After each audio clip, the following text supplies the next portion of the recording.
Hello everyone, कैसे हैं आप सब। उम्मीद है कि आप सब अच्छे होंगे। देखिए, आज की इस वीडियो में मैं लेकर आई हूँ बहुत प्यारी सी कहानी, यानी कि प्रेरणादायक कहानी है। ये एक मॉरल स्टोरी है एक धर्मात्मा राजा की, जिन्होंने एक बार राज्य में एक अनोखी चुनौती रखी थी, यानी कि एक प्रतियोगिता उन्होंने रखी ईमानदार इंसान की खोज के लिए।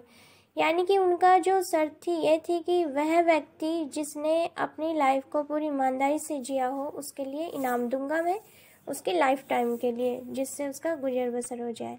देखिए, इस कहानी का सुनाने का उद्देश्य क्या है कि सच्चाई हमेशा जीतती है, और यह कहानी हमें यह सिखाती है कि सच्चाई का मार्ग चुनना हमेशा फलदायी होता है।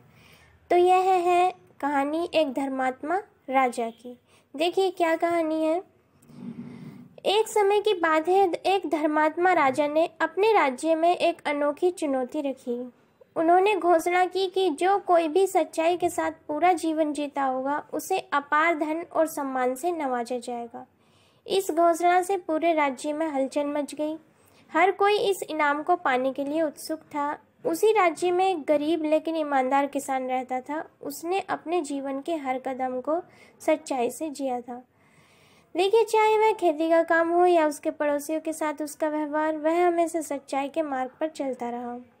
यानी कि ये कहानी किसकी है? एक धर्मात्मा राजा की है, जिन्होंने अपने राज्य में एक अनोखी चुनौती रखी और घोषणा की कि जो कोई सच्चाई के साथ पूरा जीवन जीता होगा, उसे अपार धन और सम्मान से नवाजा जाएगा। तो उसी राज्य में एक गरीब ईमानदार किसान रहता था। ठीक है, उसने ईमानदारी से अपने जीवन को जिया, उसका बिहेवियर भी सभी के साथ अच्छा रहा और हमेशा वह सच्चाई के मार्ग पर चला। देखिए, एक दिन किसान ने सोचा वह भी राजा की चुनौती का हिस्सा बनेगा। वह राजा के दरबार में गया और अपनी सादगी और ईमानदारी से कहानियां सुनाई, मतलब अपनी कहानी सुनाई कि उसने क्या किया लाइफ में। सच सच बताया उसने बताया कि कैसे उसने अपने खेत में सोने की मुद्राएं पाई थी, परंतु उसने उन्हें उसके असली मालिक को लौटा दिया। कैसे उसने अपने पड़ोसी को भूलवश भेजी गई अनाज की बोरी से वापस कर दी थी। राजा उसकी कहानियों से प्रभावित हुए। उन्होंने महसूस किया कि किसान ने न केवल शब्दों में बल्कि कर्मों में भी सच्चाई को अपनाया था। राजा ने उसे इनाम के रूप में सोने के सिक्के, नई भूमि और राज्य में सम्मानित स्थान दिया और आश्वासन दिया कि उसकी सच्चाई और ईमानदारी का राज्य भर में गुणगान किया जाएगा। इस घटना से प्रेरित होकर अन्य लोगों ने भी सच्चाई के मार्ग को अपनाने का संकल्प किया। ठीक है, और यह घटना पूरे राज्य में सच्चाई और ईमानदारी के महत्व को उजागर करने वाली बन गई। लोगों ने समझा कि भले ही सच्चाई का मार्ग कठिन हो, परंतु उसके परिणाम हमेशा शुभ और संतोषजनक होते हैं। देखिए, इस कहानी से हमें यह शिक्षा मिलती है कि सच्चाई हमेशा जीतती है। यह कहानी हमें यह सिखाती है कि सच्चाई का मार्ग चुनना हमेशा फलदायी होता है।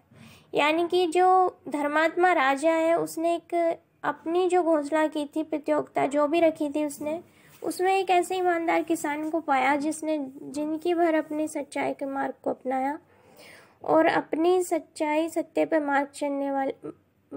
मार्ग पर चलने वाली जो प्रेरणा उसे थी लाइफ में, जो उसने सोच रखा था, तो उसे कभी डगमगाने नहीं दिया और एक सच्चाई के साथ अपनी लाइफ जी उसने।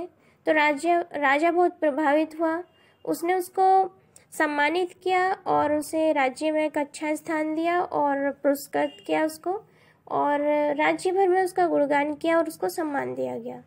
तो सभी लोगों ने सोचा, अरे क्या बात है, सच्चाई की तो बहुत रेस्पेक्ट है, बहुत मान है समाज में। तो उन्होंने भी सत्य का मार्ग अपनाने की ठानी। तो देखिए, सच्चाई हमेशा जीतती है और सच्चाई का मार्ग चुनना हमेशा फलदायी होता है। तो आज की कहानी थी यही, धर्मात्मा राजा की, एक ईमानदार किसान की। मिलते हैं नेक्स्ट वीडियो में। All the best. थैंक